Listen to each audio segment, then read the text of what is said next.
கர்த்தருடைய பரிசுத்த நாமம் மகிமைப்படுவதாக. இந்த நாளிலும் நாம் வாசித்து கற்றுக்கொள்ள வேண்டிய வேத பகுதி மத்தேயு எழுதின சுவிசேஷம் 5ஆம் அதிகாரம் 43, 44, 45 மூன்று வசனங்களை நாம் வாசிக்க இருக்கிறோம். உனக்கடுத்தவனை சிநேகித்து உன் சத்துருவை பயப்பாயாக என்று சொல்லப்பட்டதை கேள்விப்பட்டிருக்கிறீர்கள். நான் உங்களுக்கு சொல்லுகிறேன், உங்கள் சத்துருக்களை சிநேகியுங்கள், உங்களை சபிக்கிறவர்களை ஆசீர்வதியுங்கள், உங்களை பகைக்கிறவர்களுக்கு நன்மை செய்யுங்கள், உங்களை நிந்திக்கிறவர்களுக்காகவும் உங்களை துன்பப்படுத்துகிறவர்களுக்காகவும் ஜெபம் பண்ணுங்கள். இப்படி செய்வதனால் நீங்கள் பரலோகத்தில் இருக்கிற உங்கள் பிதாவுக்கு புத்திரராய் இருப்பீர்கள். அவர் தீயோர் மேலும் நல்லோர் மேலும் தமது சூரியனை உதிக்க பண்ணி நீதி உள்ளவர்கள் மேலும் அநீதி உள்ளவர்கள் மேலும் மழையை பெய்ய பண்ணுகிறார். நாம் வாசித்த இந்த திருவசனங்கள் மூலம் கர்த்தர் இந்த நாளிலே நம்மோடு இடைபெறும்படியாக நாம் மத்தியில் இருக்கிற சகோதரி மேசி அவர்கள் ஜெபிப்பார்கள்.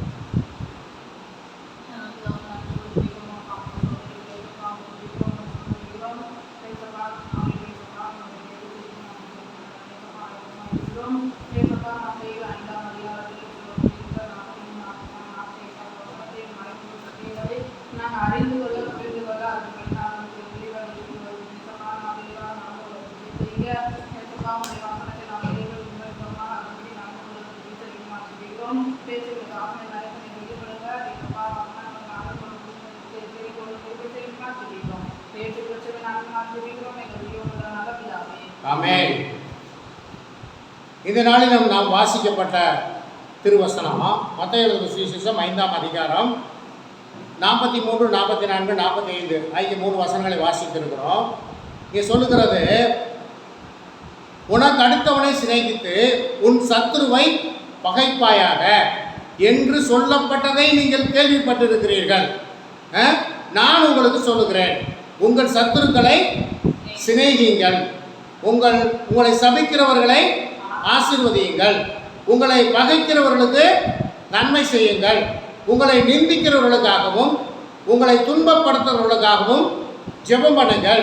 இப்படி செய்வதனால் நீங்கள் பரலோகத்தில் இருக்கிற உங்கள் பிதாவுக்கு புத்திரராய் இருப்பீர்கள். அவர் தீயோர் மேலும் நல்லோர் மேலும் தமது சூரியனை உதிக்க பண்ணி நீதி உள்ளவர்கள் மேலும் அநீதி உள்ளவர்கள் மேலும் மழையை பெய்ய பண்ணுகிறார். இப்போ நம்ம இன்றைக்கி நாட்களிலே பார்க்க போகிற ஒரு காரியம் என்னன்னு கேட்டிங்கன்னாக்க, ஒரு வேத பாடத்தை போல் இருக்கும் இந்த நாள் செய்தி. ஆனால் நீங்கள் இதை கவனமாக கேட்டு சில காரியங்களை நீங்கள் எழுதி வைத்து கொள்ள வேண்டும். இப்போ இன்றைக்கி அநேகர் நினைக்கிறது, என்னத்தை மேற்கொள் காண்பித்து அதை கேட்கிறார்கள் என்றால், இஸ்ரவேல் தேசம் கர்த்தருடைய தேசம் தானே, இஸ்ரவேல் தேசத்தில் இருக்க மக்கள் கர்த்தருடைய மக்கள் தானே, ஏன் அவர்கள் கொடூரமாக நடந்து கொள்கிறார்கள்? குறிப்பாக காசாவிலே பட்டினி கிடக்கிற சிறு பிள்ளைகள் முதற்கொண்டு சிறு பிள்ளைகளை கொல்லப்படுகிற இந்த காரியங்களை மேற்கொள் காமித்து அவர்கள் கேட்கிற காரியம் இதுதான். இஸ்ரவேல் தேசம் கர்த்தருடைய தேசம், அங்கே இருக்கிற மக்கள் கர்த்தருடைய மக்கள், ஏன் அவர்கள் இப்படிப்பட்ட காரியங்களை செய்கிறார்கள் என்கிற கேள்வி அநேக இடத்துல இன்றைக்கு காணப்படுகிறது. கர்த்தரை அறியாதவர்கள் கேட்டால் அவர்களுக்கு நம்ம பதில் சொல்லலாம். ஆனால் நாங்கள் கர்த்தருடைய பிள்ளைகள் என்று சொல்லுகிறவர்கள் வேதத்தை ஒழுங்காக படித்திருந்தால் ஏன் அது நடக்கிறது என்று அறிந்து கொண்டிருப்பார்கள். அப்போ வேதத்தை அவர்கள் படிப்பதில்லை. வேதத்தை படிப்பதற்கு, கர்த்தருடைய வார்த்தையை படிப்பதற்கு தங்களை ஒப்பு கொடுப்பது இல்லை. அப்போ இதெல்லாம் அறிந்து கொள்ளாதபடினாலே அவர்களிடத்தில் இப்படியாப்பட்ட கேள்விகள் எழுகிறது. அதைத்தான் இந்த நாட்களிலே நம்ம பார்க்க இருக்கிறோம். இப்போ பாருங்கள், இந்த வாசிங்க மத்தேயு எழுதின சுவிசேஷம் 5:38 வாசிங்கிற இதிலேயே 38வது வசனம், கண்ணுக்கு கண் பல்லுக்கு பல் என்று உரைக்கப்பட்டதை கேள்விப்பட்டிருக்கிறீர்கள். நான் உங்களுக்கு சொல்லுகிறேன், தீமையோடு எதிர்த்து நிற்க வேண்டாம். ஒருவன் உன்னை வலது கண்ணத்தில் அறைந்தால் அவனுக்கு மறுகண்ணத்தையும் திருப்பி கொடு. சரி, இந்த கண்ணுக்கு கண்ணு பல்லுக்கு பல்லு அப்படிங்கிற இந்த உபதேசம் எங்க உள்ள உபதேசம்? பழைய ஏற்பாட்டு நியாயப்பிரமாணத்தினுடைய உபதேசம். இந்த நியாயப்பிரமாணம் யாருக்குரியது? இஸ்ரவேலருக்கு உரியது. ஆனால் 39வது வசனம் சொல்லுது, நான் உங்களுக்கு சொல்லுகிறேன், தீமையோடு எதிர்த்து நிற்க வேண்டாம். ஒருவன் உன் வலது கன்னத்தில் அறைந்தால் அவனுக்கு மறு கன்னத்தையும் காண்பி. இது யாருடைய உபதேசம்? இது கிறிஸ்துவின் உபதேசம், புதிய ஏற்பாட்டின் உபதேசம். புரியுதா உங்களுக்கு? பழைய ஏற்பாடு நியாயப்பிரமாணத்தினுடைய உபதேசம் என்ன? கண்ணுக்கு கண்ணு, பல்லுக்கு பல்லு, உயிருக்கு உயிர், மாட்டுக்கு மாடு, ஆட்டுக்கு ஆடு, காலுக்கு காலு, கைக்கு. அப்படின்னா ஒருவனுடைய கையை ஒருத்தன் வெட்டிட்டானா அவன் கையும் வெட்டணும். ஒருத்தனுடைய காலை வெட்டிட்டானா அவன் காலை வெட்டு. ஒருத்தனுடைய கண்ணை கெடுத்துட்டானா அவனுடைய கண்ணை கெடு. ஒருத்தனுடைய பல்லை உடைச்சிட்டானா அவனுடைய பல்லை உட. இதுதான் நியாயப்பிரமாணத்தின் உபதேசம். இந்த நியாயப்பிரமாண உபதேசத்தை கை கொள்ளுகிறவர்கள் யாரு? யூதர்கள், இஸ்ரவேலர். அவங்க மட்டும்தான் கை கொள்றாங்க நீங்க நினைக்கிறீங்களா? இல்ல, அரேபியர்களுக்கும் இதுதான் சட்டம். அரேபியர்களுக்கு சட்டம் என்ன தெரியுமா? கண்ணுக்கு கண், பல்லுக்கு பல். இதே தான். அப்ப பாருங்க, யூதர்களின் கோட்பாடு தோரா, நியாயப்பிரமாணம். தோராங்கிற நியாயப்பிரமாணம். அரேபியர்களின் கோட்பாடு குரான். இது ரெண்டும் ஒண்ணுதான், பேர் மட்டும் மாறி இருக்கும். ஆபிரகாமுக்கு இப்ராஹிம், ஆபிரகாமுக்கு இங்க இஸ்மாயில் எழுதியிருக்கோம், இஸ்மாயில் எழுதியிருக்கோம். பேரு தான் வித்தியாசப்படும், கோட்பாடு ஒன்றுதான். அப்ப இந்த கோட்பாடை கை கொள்ளுகிறவர்கள் யாராரு? அரேபியர்களும் சரி, யூதர்களும் சரி, இஸ்ரவேலரும் சரி. இவர்கள் ரெண்டு பேரும் கோட்பாடு என்ன? கோட்பாடு என்ன? ஆனால் கிறிஸ்துவனுடைய கோட்பாடு என்ன? நீ உனக்கு ஒரு கண்ணத்தை அரைஞ்சா மறு கண்ணத்தையும் காண்பி. உனக்கு அடுத்தவனை சிநேகித்து உன் சத்துருவை பகைப்பாக என்று நியாயப்பிரமாணம் சொல்லுது. உனக்கு அடுத்தவனை சிநேகித்து சத்துருவை பகைப்பாயாக என்று சொல்லப்பட்டதை கேள்விப்பட்டிருப்பீங்க. எங்க கேள்விப்பட்டிருக்கணும் நீங்க? அப்ப நீங்க நியாயப்பிரமாணத்தை படிச்சிருந்தா தான் தெரியும் உங்களுக்கு. சரி, நான் உங்களுக்கு சொல்லுகிறேன், ஆண்டவர் சொல்றார், நான் உங்களுக்கு சொல்லுகிறேன், புதிய ஏற்பாட்டினுடைய உபதேசம், உங்கள் சத்துருக்களை சிநேகியுங்கள், உங்களை சபிக்கிறவர்களை ஆசீர்வதியுங்கள், உங்களை பகைக்கிறவர்களுக்கு நன்மை செய்யுங்கள், உங்களை நிந்திக்கிறவர்களுக்காகவும் துன்பப்படுத்துறவர்களுக்காகவும். இது கிறிஸ்துவனுடைய உபதேசம். கிறிஸ்துவனுடைய உபதேசத்தை யூதர்கள் ஏற்றுக்கொண்டார்களா? ஏற்றுக்கொள்ளல. ஏன் இன்னைக்கு அவன் இந்த வேலையை செஞ்சுக்கிட்டு இருக்கிறாங்க? இயேசு கிறிஸ்துடைய போதனையை ஏற்றுக்கொள்ளாதபடினால அவர்கள் இன்றும் நியாயப்பிரமாணத்தை கை கொண்டு சத்ருவை பகைக்கிறார்கள். அங்கே அதே அரேபியர்கள் கிறிஸ்துவின் உபதேசத்தை ஏற்றுக்கொள்ளாதபடியினால அவர்களும் இன்றைக்கு சத்துருவை பகைக்கிறார்கள். அப்ப இருவரும் அங்கே சண்டையிட்டுக் கொண்டிருக்கிறார்கள். காரணம், கிறிஸ்துவின் உபதேசத்தை அவர்கள் ஏற்றுக்கொள்ளவில்லை. இன்னைக்கு எல்லாம் நினைக்கிறாங்கன்னா யூதனும் கிறிஸ்தவனும் ஒன்று நினைத்துக் கொண்டு இருக்கிறார்கள். இல்ல, யூதர்களும் கிறிஸ்தவர்களும் ஒன்று அல்ல. அவருடைய கோட்பாடு வேறு, கிறிஸ்துவனுடைய கோட்பாடு வேறு. ஏன்னா கிறிஸ்துவின் கோட்பாடு தெளிவாய் சொல்லப்பட்டு இருக்கிறது. உங்கள் சத்துருக்களை நீங்க என்ன செய்யணும்? சிநேகிக்கணும் அப்படின்னு சொல்லி இங்க ஒரு கண்ணத்தை அரைஞ்சான்னு ஒரு கண்ணத்தை காமிக்க சொல்லி கிறிஸ்துவின் உபதேசம் சொல்லுகிறது. இந்த காரியம் எங்கே எழுதப்பட்டிருக்கிறது என்றால் உபாகமத்தின் புஸ்தகம் 19:21 பாருங்க. உபாகமத்தின் புஸ்தகம் 19:21. ஏன்னா இதை கேட்குற சகோதரர்கள் அது எங்கே இருக்கின்றவர்கள் தெரிந்து கொள்ளணும். உன் கண் அவனுக்கு இறங்க வேண்டாம். உன் கண் அவனுக்கு இறங்க வேண்டாம். ஜீவனுக்கு ஜீவன். ஜீவனுக்கு ஜீவன். கண்ணுக்கு கண். கண்ணுக்கு கண். பல்லுக்கு பல். பல்லுக்கு பல். கைக்கு கை. கைக்கு கை. காலுக்கு கால். காலுக்கு கால் கொடுக்கப்பட வேண்டும். அப்ப உபாகமத்தின் புஸ்தகம் 19ஆம் அதிகாரத்துல 21வது வசனத்துல இப்படியாக எழுதப்பட்டிருக்கிறது. உன் கண் யாருக்கு?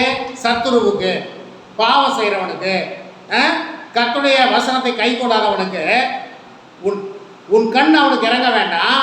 ஜீவனுக்கு ஜீவன், கண்ணுக்கு கண், பல்லுக்கு பல், கைக்கு கை, காலுக்கு கால் கொடுக்கப்பட வேண்டும். ஆகவே இந்த கோட்பாடை கை கொள்ளுகிறவர்கள் தான் இஸ்ரவேலர், யூதர்கள், அரேபியர்கள். ஆகவே அவர்கள் இன்றைய நாட்களிலே ஒருவருக்கொருவர் எதிர்த்து, ஒருவருக்கு விரோதமாக ஒருவர் எழுப்பிக் கொண்டு யுத்தம் பண்ணி கொண்டு தங்களை தாங்களே. ஆனால் பாருங்க, இவர்கள் இருவரும் ஒரு தகப்பனுடைய பிள்ளைகள். பாருங்க, இந்த பாருங்க, கிறிஸ்தவம் வேறு, யூத கோட்பாடு வேறு. கிறிஸ்தவ கோட்பாடு வேற, யூத கோட்பாடு வேற. இப்போ பாருங்க, யூத கோட்பாடு பாருங்க, ஆபிரகாம், ஈசாக்கு, யாக்கோபு, அந்த வழியில் அவங்க கொடுக்கப்பட்ட நியாய பிரமாணம். அவங்க பாருங்க, ஆபிரகாம், இஸ்மவேல், அவர்கள் வழியில் வந்த கோட்பாடு. நீங்கள் பார்த்தீங்கன்னா அவங்க குரானில் பார்த்தீங்கன்னா நம்ம பைபிளில் மோசைக்கு என்ன எழுதிருக்கு? மோசேன்னு எழுதியிருக்கு. அவங்க என்ன எழுதியிருக்கு தெரியுமா? மூசா நபின்னு எழுதியிருக்கு. ரெண்டும் ஒன்று தான், பேர்கள் மட்டும் மாறுபட்டுருக்கும்.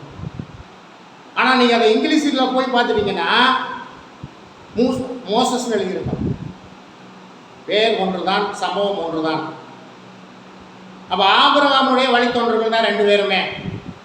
இவர்கள் இன்றைய நாட்களிலே அவர்கள், ஏன்னா வேதம் சொல்லுகிறது இஸ்மவேலை குறித்து அவனுடைய கை எல்லோருக்கும் உன் சகோதரனுக்கு விரோதமாக இருக்கும் என்று சொல்லப்பட்டிருக்கிறது. இன்றைய வரைக்கும் கிட்டத்தட்ட ஒரு 3000 ஆண்டுகளாக அந்த இஸ்ரவேல் தேசத்தில் ரத்தம் சிந்தப்பட்டு கொண்டே இருக்கிறது. காரணம், இயேசு கிறிஸ்துவினுடைய உபதேசத்தை அவர்கள் ஏற்றுக்கொள்ளவில்லை. யூதர்களும் ஏற்றுக்கொள்ளவில்லை, அரேபியர்களும் ஏற்றுக்கொள்ளவில்லை. இப்போ பாருங்க, இயேசு கிறிஸ்து நமக்கு எப்படி, இப்போ கிறிஸ்துவம் என்ன தெரியுமா? கிறிஸ்துவனுடைய காரியம் மன்னிக்கிறது, ரட்சிப்பை கொடுக்கிறது, ஜீவனை கொடுக்கிறது. இதுதான் ஜீவன் வேணும். ஒருவனுக்கு ஜீவன் உண்டாயிருக்கணும், நித்திய ஜீவன் உண்டாயிருக்கணும், அவனுக்கு ரட்சிப்பு உண்டாயிருக்கணும், மன்னிக்கணும். இதுதான் கிறிஸ்துவனுடைய உபதேசம். ஆனால் அப்படி ரட்சிக்கவும் ஜீவனை கொடுக்கவும் வந்த இயேசு கிறிஸ்துவையே கொலை செய்தவர்கள் தான் யார்? இயேசு கிறிஸ்துவையே கொலை செய்தவர்கள் தான் யார்? யூதர்கள். ஆகவே அவர்கள் கிறிஸ்துவின் கோட்பாடின்படி நடக்கிறவர்கள் அல்ல. ஏன்னா அவர்கள் கிறிஸ்துவையே கொலை செய்தவர்கள். ஆகவே கிறிஸ்தவர்களையும் யூதர்களையும் ஒன்றிணைப்பது சரியல்ல. ஆனால் அதே யூதர்கள் மூலம்தான் இந்த உலகத்துக்கு ரட்சிப்பும் வந்தது. கிறிஸ்துவனுடைய உபதேசத்தை ஏற்றிக்கொண்டு இந்த கிறிஸ்துவனுடைய உபதேசத்தை உலகம் என்றும் கொண்டு செல்வதற்கு தம்முடைய ஜீவனையும் கொடுத்தவர்களும் யூதர்களே. யார்? இயேசு கிறிஸ்துடைய சீசர்கள் யார்? யூதர்கள். அவர்கள் இயேசு கிறிஸ்துடைய உபதேசத்தை அவர்கள் கை கொண்டபடியினால அவர்கள் தம்முடைய ஜீவனையும் கொடுத்தார்கள். ஆனால் யூதர்கள் அப்படிப்பட்டவர்கள் அல்ல. அவர்கள் சத்துருவுக்கு விரோதமாக எழும்பி நிற்கிறவர்கள். ஆகவே அவர்களுடைய கோட்பாடு வேறு, கிறிஸ்தவருடைய கோட்பாடு வேறு. பாருங்கள், சில காரியங்களை நம்ம பார்த்துருக்கோம். சுருக்கமாக சீக்கிரமாக பார்த்துடலாம். பழைய ஏற்பாட்டை உங்களுக்கு நான் ஏற்கனவே சொல்லியிருக்கிறேன். 5 பிரிவுகள் இருக்கிறது. பழைய ஏற்பாட்டில் 5 பிரிவு இருக்கிறது. தோரா என்பது 5 புஸ்தகம் மட்டும். அப்புறம் பார்த்தீங்கன்னா வரலாறு இருக்கிறது, இரண்டாவது பிரிவு. மூன்றாவது பிரிவு தால்முத், சங்கீதம், யோபு, நீதிமொழிகள், பிரசங்கி, உன்னத பாட்டு, இந்த மாதிரி உள்ளதுக்கெல்லாம் தால்முத் என்று பெயர். இது ஒரு பிரிவு. அப்புறம் தீர்க்க தரிசனம். 4 பிரிவுகள் அங்கே இருக்கிறது. புதிய ஏற்பாட்டிலும் 4 பிரிவுகள் இருக்கிறது. என்ன 4 பிரிவு சொல்லுங்க? சுவிசேஷம், சபை வரலாறு, நிருபம், தீர்க்க தரிசனம். ஆனால் இதை நான் திருப்பி ஒரு முறை கொண்டு கேட்பேன்னா உங்களுக்கு சொல்ல தெரியாது. அங்கேயும் 4 பிரிவுகள் உண்டு, இங்கேயும் 4 பிரிவுகள் உண்டு. இந்த பழைய ஏற்பாட்டில் உள்ள 4 பிரிவுகள் தான் பழைய ஏற்பாட்டில் இருக்கிற காரியம்தான் அரேபியர்கள் வைத்துக்கொண்டு அவர்களும் சத்துருவுக்கு விரோதமாய் காணப்படுகிறார்கள். இதை மாற்றும்படியாகத்தான் இயேசு கிறிஸ்து இந்த பூமிக்கு வந்து புதிய ஏற்பாட்டை, புதிய உடன்படிக்கையை ஏற்படுத்தினார். புதிய உடன்படிக்கையை ஏற்றுக்கொண்டவர்கள் சத்துருவுக்கு எதிர்த்து நிற்க மாட்டார்கள். அப்போ உடனே நம்ம மனதிலே ஒரு கேள்விகள் எழணும்.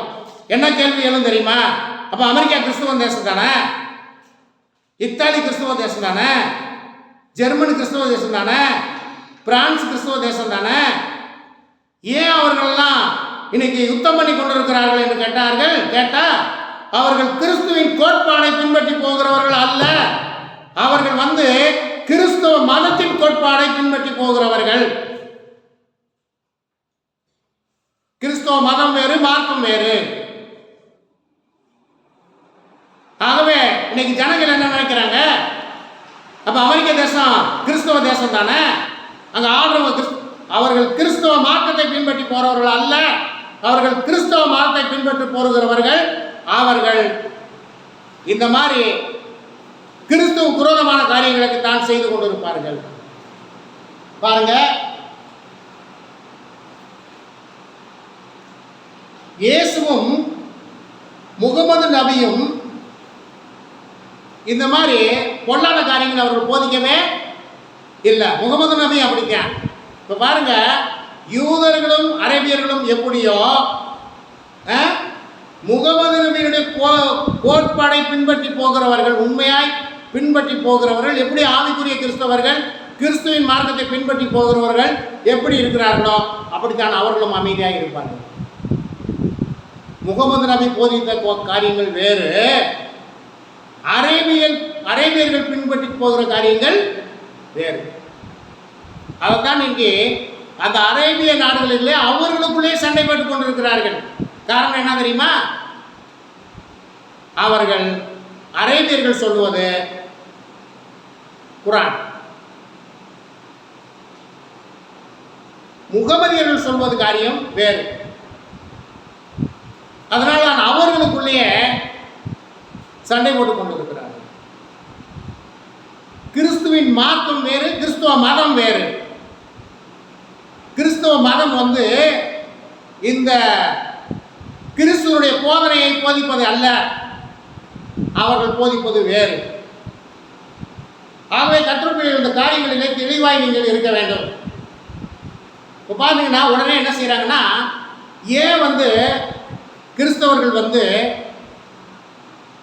ஏன் இஸ்ரேல் தேசத்தையும் யூதர்களையும் ஏன் ஆதரிக்கிறார்கள்? இன்னைக்கு அநேகருக்கு இந்த கேள்வி. அவர்கள் இப்படியாப்பட்ட காரியங்களை செய்கிறார்களே, மற்றவர்களை கொன்று குவிக்கிறார்களே, ஏன் அவர்கள் செய்கிற அக்கிரமத்தை யாரும் ஆதரிக்கிறது இல்லை. உண்மை கிறிஸ்தவர்கள், கிறிஸ்தவ மார்க்கத்தின்படி நடக்கிறவர்கள் யாரும் அவருடைய அக்கிரம செய்களை யாரும் ஆதரிக்கிறது இல்லை. ஆனால் கிறிஸ்துவின் வழித்தோன்றலாய் இருக்கிறபடினாலே ஆதரவு என்று வருகிற பொழுது கிறிஸ்தவர்கள் யூதர்களை ஆதரிக்கிறார்கள். முகமதியர்களை யார் ஆதரிக்கிறாங்க? அரேபியர்களை ஆதரிக்கிறார்கள். இந்திய தேசத்தில் இருக்கிற முகமதியர்கள் அரேபியர்கள் என்று சொல்ல முடியுமா? இந்திய தேசத்தில் இருக்கிற முஸ்லீம்கள் நாங்கள் அரேபியர்கள் என்று சொல்ல முடியுமா? சொல்ல முடியாது. இவர்கள் முகமதியர்கள். அப்ப இவங்க யார் ஆதரிப்பாங்க? ஆதரவுன்னு வரும்போது அரேபியர்களை ஆதரிப்பாங்க. ஆகவே வந்து கிறிஸ்தவம் எந்த ஒரு தீவிரவாதத்தையும் ஆதரிக்காது. உண்மையான ஆவிக்குரிய கிறிஸ்தவன், கிறிஸ்துவின் வழியில் நடக்கிறவன் எந்த ஒரு தீவிரவாதத்தை யார் செய்தாலும் அதை ஆதரிக்காது. ஏன்னா கிறிஸ்துவனுடைய போதனை வேறு, யூதர்களுடைய போதனை வேறு. எப்பவுமே நியாயப்பிரமாணத்தையும் கிருபையின் பிரமாணத்தையும் ஒன்றாக இணைக்கக்கூடாது. அதுக்கு புதிய ஏற்பாட்டில் தெளிவாக சொல்லப்பட்டிருக்கிறது. பழைய வஸ்திரத்தையும் புதிய வஸ்திரத்தையும் ஒன்றாக இணைக்க கூடாது. பழம் துருத்திகளில் புதிய திராட்சை ரசத்தை வார்த்து வைக்க கூடாது, தெளிவாக சொல்லப்பட்டிருக்கிறது. ஆகவே எந்த ஒரு உண்மை கிறிஸ்தவனும் கிறிஸ்துவின் உபதேசத்தில், இந்த புதிய ஏற்பாட்டில் சொல்லப்பட்டிருக்கிற கிறிஸ்துவின் உபதேசத்தில் நிலைத்திருப்பான். ஆகவே உண்மை கிறிஸ்தவன் தீவிரவாதத்தை எந்த காலத்திலும் ஆதரிக்க மாட்டான். கர்த்தருக்கு ஸ்தோத்திரம்.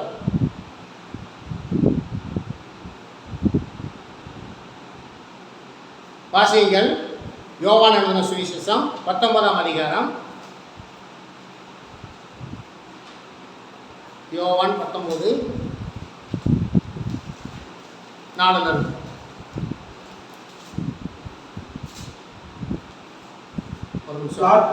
ஒரு நிமிஷம். யோவான் 9ஆம் அதிகாரம் 19:4 வாசிப்போம். பிலாத்து மறுபடியும் வெளியே வந்து நான் இவரிடத்தில் ஒரு குற்றமும் காணேன் என்று நீங்கள் அறியும்படிக்கு இதோ உங்களிடத்தில் இவனை வெளியே கொண்டு வருகிறேன் என்றான். இயேசு முழுமுடியும் சிவப்பங்கியும் தரித்தவராய் வெளியே வந்தார். அப்பொழுது பிலாத்து அவர்களை நோக்கி இதோ இந்த மனுஷன் என்றான். பிரதான ஆசாரியரும் சேவகரும் அவரை கண்டபோது சிலுவையில் அறையும் என்று சத்தமிட்டார்கள். அதற்கு பிலாத்து நீங்களே இவனை கொண்டு போய் சிலுவையில் அறையுங்கள், நான் இவரிடத்தில் ஒரு குற்றமும் காணேன் என்றான். அப்ப இயேசு கிறிஸ்துவின் பிலாத்து ஒரு குற்றத்தையும் காணவில்லை. அப்போ பாருங்க, யூதர்கள் அவனுக்கு பிரதியுத்தரமாக எங்களுக்கு ஒரு நியாயப்பிரமாணம் உண்டு. இவன் தன்னை தேவனுடைய குமாரன் என்று சொன்னபடினாலே இவன் நியாயப்பிரமாணத்தின்படியே சாக வேண்டும் என்றார்கள். நியாயப்பிரமாணத்தின்படி இவன் சாக வேண்டும். அப்ப மீட்பு கொடுக்க வந்தவரையே கொலை செய்தவர்களால் இந்த யூதர்கள். வாசிங்க. பிலாத்து இந்த வார்த்தையை கேட்டபொழுது அதிகமாய் பயந்து மறுபடியும் அரண்மனைக்குள்ளே போய் இயேசுவை நோக்கி நீ எங்கே இருந்து வந்தவன் என்றார். அதற்கு இயேசு மாறுதரம் ஒன்றும் சொல்லவில்லை. அப்பொழுது பிலாத்து நீ என்னோட பேசுகிறது இல்லையா? உன்னை சிலுவையில் அறைய எனக்கு அதிகாரம் உண்டு என்றும் உன்னை விடுதலை பண்ண எனக்கு அதிகாரம் உண்டு உனக்கு தெரியாதா என்றான். இயேசு பிரதியுத்தரமாக பரத்திலிருந்து உனக்கு கொடுக்கப்படாதிருந்தால் என் மேல் உனக்கு ஒரு அதிகாரமும் இராது. ஆனபடினாலே என்னை உம்மிடத்தில் ஒப்பு கொடுத்தவனுக்கு அதிக பாவம் உண்டு. இன்னைக்கு வரைக்கும் இந்த யூதர்களும் இஸ்ரவேலரும் இன்றைக்கு வரைக்கும் அவர்கள் பாடுகளை அனுபவித்துக் கொண்டிருக்கிறதுக்கு மெயின் காரணம் இதுவும் ஒன்று. அவர்களுக்கு அதிக பாவம் உண்டு. தன்னை மீட்க வந்தவை கொன்றவர்கள் தான் இந்த யூதர்கள். கர்த்தருக்கு ஸ்தோத்திரம். வாசியுங்கள் யோவான் எழுதின சுவிசேஷம் 8ஆம் அதிகாரம்.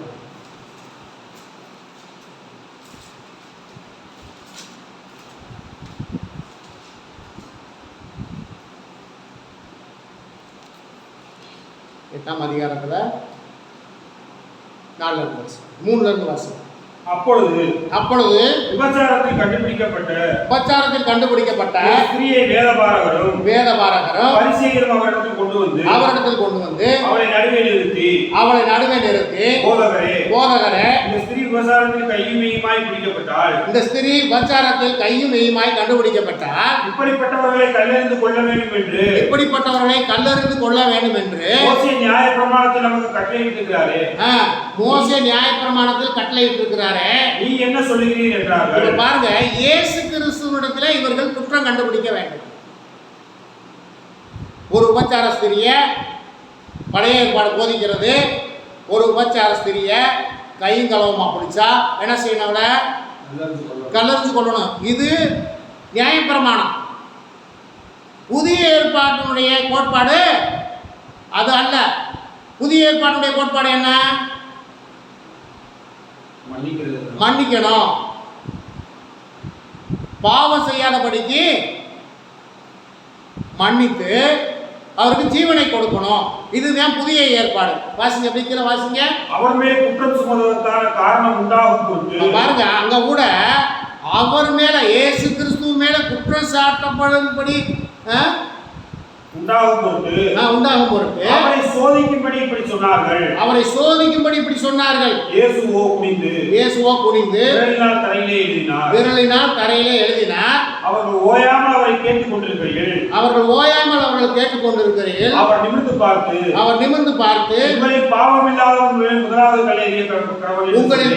இல்லாதவன் மேல் முதலாவது கல்லறிய கடவன் என்று சொல்லி அவர் மறுபடியும் குனிந்து தரையிலே எழுதினார். அவர்கள் அதை கேட்டு தங்கள் மனசாட்சியினாலே கடிந்து கொள்ளப்பட்டு பெரியோர் முதல் சிறியோர் வரைக்கும் ஒவ்வொருவராய் போய்விட்டார்கள். இயேசு தனித்திருந்தார்.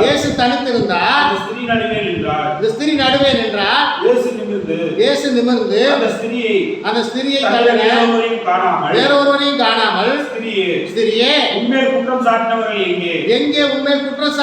எங்கே? ஒருவனாயிலும் உன்னை ஆக்கினைக்குள்ளாக தீர்க்கவில்லையா என்றார். அதற்கு அவள் இல்லை ஆண்டவரே என்றார். இயேசு அவளை நோக்கி நானும் உன்னை ஆக்கினைக்குள்ளாக தீர்க்கிறதில்லை. நீ போ, இனி பாவம் செய்யாதே. இதுதான் புதிய ஏற்பாட்டினுடைய உபதேசம். நீ இனிமே பாவம் செய்யாத. பாவம் செய்தவன் பாவத்தை அறிக்கை செய்து விட்டு மனம் திரும்பி பாவம் செய்யாதவனாக ஒரு புதிய வாழ்க்கை வாழ வேண்டும் என்பதுதான் புதிய ஏற்பாடுடைய உபதேசம். பழைய ஏற்பாட்டில் அந்த உபதேசம் இல்லை. ஒருவன் உபச்சாரத்தினாலே கண்டுபிடிக்கப்பட்டால் கல்லறிந்து கொள்ள வேண்டும். ஆகவே நியாயப்பிரமாணம் என்ன, கிருபையின் பிரமாணம் என்ன, பழைய ஏற்பாடு என்ன போதிக்கிறது, புதிய ஏற்பாடு என்ன போதிக்கிறது என்பதை தெரிந்து கொள்ள வேண்டுமானால் ஒரு கிறிஸ்தவன் முதலாவது வேதாகமத்தை கற்றறிந்து தெரிந்திருக்க வேண்டும்.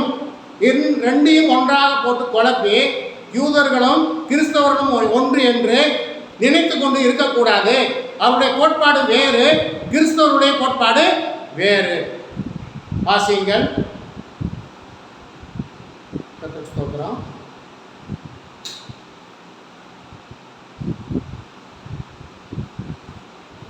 வந்துருங்க, மத்திய 5 வந்துருங்க. வரும்.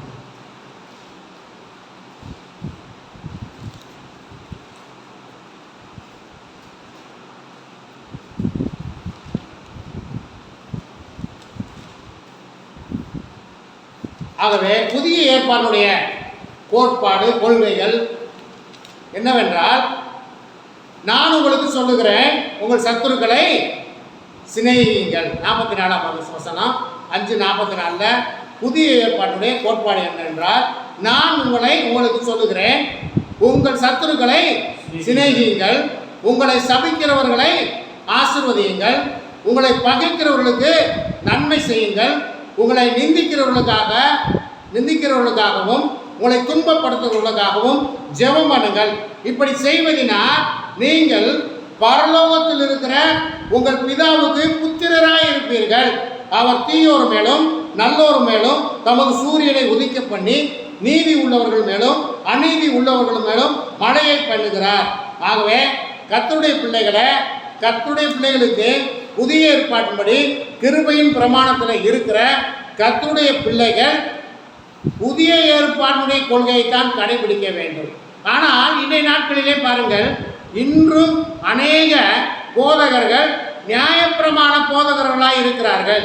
போதிக்கிற காரியங்கள் எல்லாம் பழைய ஏற்பாட்டில் இருந்து எடுத்து பேசிக்கொண்டே இருக்கிறார்கள். நியாயப்பிரமாணத்தை நம்மால் கைக்கொள்ள முடியாது. நியாயப்பிரமாணத்தை கைக்கொள்வோமானால் நாம் அங்கே ஒன்றை கை கொண்டாலும் எல்லா காரியங்களையும் நாம் கையில் கொள்ள வேண்டும். நியாயப்பிரமாணம் ஒரு மனிதனை நீதிமானாய் மாற்றாது. அப்போ நீதிமானாய் மாற வேண்டும் என்றால் புதிய ஏற்பாட்டின்படி இயேசு கிறிஸ்துடைய இரத்தத்தினாலே பாவ மன்னிப்பை பெற்று இயேசு கிறிஸ்துடைய இரத்தத்தினாலே கழுவப்பட்டால் ஒழிய நீதிமானாய் மாற முடியாது. ஆகவே இதை கேட்டுக்கொண்டிருக்கிற சகோதரனை சகோதரியே, கிறிஸ்தவம் வேறு, யூதம் வேறு, நியாயப்பிரமாணம் வேறு, கிருபையின் பிரமாணம் வேறு. ஆகவே அவர்கள் கற்றுக்கொண்டதிலே இன்றைக்கு வரைக்கும் அவர்கள் நினைத்திருந்து நியாயப்பிரமாணம் என்ன போதிக்கிறதோ அதை அவர்கள் நிறைவேற்றி கொண்டிருக்கிறார்கள். இதை முடிவு பெறும் காலம் ஒன்றும் வரும். நியாயப்பிரமாணத்தை இயேசு கிறிஸ்து தம்முடைய சிலுவையிலே நிறைவேற்றி விட்டார். ஆனால் இதை ஏற்றுக்கொள்ளாதவர்கள் இன்று வரைக்கும் அதை பிடித்து கொண்டு அதை நிறைவேற்றி கொண்டிருக்கிறவர்களாகவும் இருக்கிறார்கள். ஆகவே அங்கே யுத்தம் நடைபெற்று கொண்டுதான் இருக்கும். இதற்கு ஒரு நாள் தீர்வு வரும். அந்த தீர்வு கர்த்தருடைய வருகைக்கு பின்புதான் அது மாறும். அது வரைக்கும் கர்த்தருடைய வருகைக்கு பின்புதான் இது மாறும். அது வரைக்கும் அங்கே யுத்தம் நடைபெற்று கொண்டே தான் இருக்கும். ஏனென்று சொன்னால் தானியேல் தீர்க்கதரிசியின் புஸ்தகத்தில் ஒரு காரியம் சொல்லப்பட்டிருக்கிறது. நீண்ட நாட்களுக்கு அங்கே யுத்தமும். வாசிங்கள், தானியேல் தீர்க்கதரிசியின் புஸ்தகம் 8ஆம் அதிகாரம் என்று நினைக்கிறேன். 8ஆம் அதிகாரத்தை எடுத்துக்கொள்ளுங்கள். ஏன்னா இதை சொன்னாதான் சரியாக இருக்கும் என்று நான் நினைக்கிறேன்.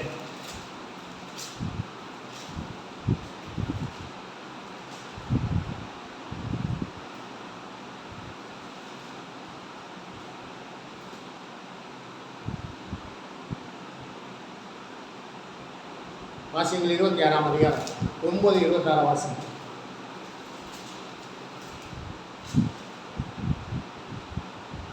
அந்த 62 வாரங்களுக்கு பின்பு மேசியா சங்கரிக்கப்படுவார். ஆனாலும் நமக்காக அல்ல, நகரத்தையும் பரிசுத்த ஸ்தலத்தையும் வரப்போகிற பிரபுவின் ஜனங்கள் அழித்து போடுவார்கள். அதன் முடிவு ஜலப்பிரவாகம் போல இருக்கும். முடிவு பரியந்தம். எப்ப பாருங்க, இந்த பரிசுத்த ஸ்தலமும் நகரமும் எப்ப அழிக்கப்பட்டது என்றால் கிபி 70 அழிக்கப்பட்டது. அதுல இருந்து பாருங்க முடிவு பரியந்தம் யுத்தமும் நாசமும் உண்டாக நியமிக்கப்பட்டது. ஆகவே மெசியா என்னைக்கு சங்கரிக்கப்பட்டு மறித்து உயிர் தந்ததுக்கு அப்புறம் கிபி 70 அந்த தேவாலயமும் அந்த நகரமும் அழிக்கப்பட்டதோ அன்றைய நாளிலிருந்து அடுத்து கிறிஸ்துவின் வருகை வரைக்கும் என்ன இருக்குமாமா? நாசமும் யுத்தமும் நாசமும் உண்டாக நியமிக்கப்பட்டிருக்கிறது. இது நியமிக்கப்பட்டிருக்கிறது. இது நடந்தே தீரும். இது யாராலையும் மாற்ற முடியாது. எந்த நாடும் இதை தலையிட்டு மாற்ற முடியாது. அது கிறிஸ்துவின் வருகை வரைக்கும் அது நடந்தே தீரும். அது அவர்களுக்காக நியமிக்கப்பட்டிருக்கிறது. இந்த நாட்களிலே அநேக காரியங்களை சொல்லிக் கொண்டிருக்கிறார்கள். ஏன் அந்த காசா பகுதியில் இருக்கிற மக்களுக்கு ஏன் இப்படி நடக்கிறது? சுற்றி இருக்கிற அரபு நாடுகளுக்கு அவர்களுக்கு அடைக்கலம் கொடுக்கலாமே. 1948 நடந்த யுத்தத்தில் அவர்கள் பேச்சை கேட்டுக்கொண்டுதான் இந்த காசா பகுதியில் இருக்கிற மக்கள் அந்த நகரத்தை விட்டு வெளியே போனார்கள். அரபு நாடுகளுடைய பேச்சை கேட்டு வெளியே போனார்கள். அந்த நகரத்தை இஸ்ரேல் தேசம் கைப்பற்றி கொண்டது. ஐநா கேட்டுக்கொண்டதன் பேரிலே அவர்களுக்கு அங்கே குடியிருப்பதற்கு இடத்தை மீண்டும் இஸ்ரேல் தேசம் கொடுத்தது. ஒரு சுயாட்சியாக அவர்கள் அங்கே தங்கிக் கொள்ளலாம், வாழ்ந்து கொள்ளலாம் என்று கொடுக்கப்பட்டது. ஆனால் அங்கே இருந்து கொண்டு கொடுக்கப்பட்ட அந்த இடத்தை கொடுத்தவர்களுக்கு விரோதமாகவே தீவிரவாதத்தை செய்து கொண்டிருந்தால் அங்கே எப்படி தீவிரவாதம் குறையும்? இதை யாரும் பேசுவதில்லை, இதை யாரும் யோசிக்கிறது. சுற்றி அத்தனை அரபு நாடுகள் இருக்கிறதே, இப்பொழுது காசா பகுதியில் 23 லட்சம் பேர் இருக்கிறார்கள் என்று சொல்லுகிறார்களே, அவர்களுக்கு ஒரு கூப்பிட்டு அடைக்கலாம் கொடுக்கலாமே, கொடுக்க மாட்டார்கள். ஏன் என்று சொன்னால் இந்த காரியம்லாம் நிறைவேறித்தான் தீரும். இது நியமிக்கப்பட்டிருக்கிறது. வாளை எடுத்தவன் வாளால் மடிவான். இது வசனம். வாளை எடுத்தவன் வாளால் தான் மடிவேன். தீவிரவாதத்தை ஆதரிக்கிறவன் தீவிரவாதத்தின் மூலம் தான் அழிக்கப்படுவேன். தீவிரவாதம் நடைபெறக்கூடாது, யாரும் அடியக்கூடாது, யாருக்கு ஜீவன் போகக்கூடாது என்பதுதான் கிறிஸ்தவருடைய நோக்கம். அதற்காக நாம் ஜெபிக்கிறோம். தீவிரவாதத்தை ஆதரிக்க அல்ல, தீவிரவாதம் இருக்கக்கூடாது, யாரும் கொலை செய்யப்படக்கூடாது, யாரும் மடியக்கூடாது, யுத்தம் நடக்கக்கூடாது என்று நாம் ஜெபிக்கிறோம். ஆனால் மதத்தை பின்பற்றி போகிறவர்கள் அதை ஆதரிக்கிறதே இல்லை. ஒரு கணத்தில் அறிஞ்சா மறுகணத்தை காமினி சொல்லி யாரும் செய்வது கிடையாது. ஆனால் கிறிஸ்தவ மார்க்கத்தை பின்பற்றி போகிறவர்கள் அதை கடைபிடிக்கிறவர்களாக இருக்க காரணம், இயேசு கிறிஸ்துவின் மார்க்கத்தை பின்பற்றி போன அவருடைய சீசர்கள் கொலை செய்யப்பட்டவர்கள்.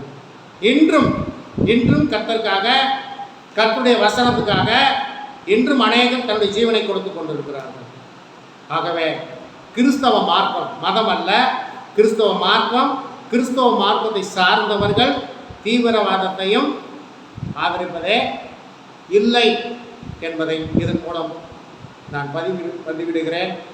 இதை கேட்கிறவர்கள் இதை உங்களுக்கு பிடித்திருந்தால் மற்றவர்களுக்கு நீங்கள் இதை பகிர்ந்து கொள்ளுங்கள். கிறிஸ்தவம் வேறு,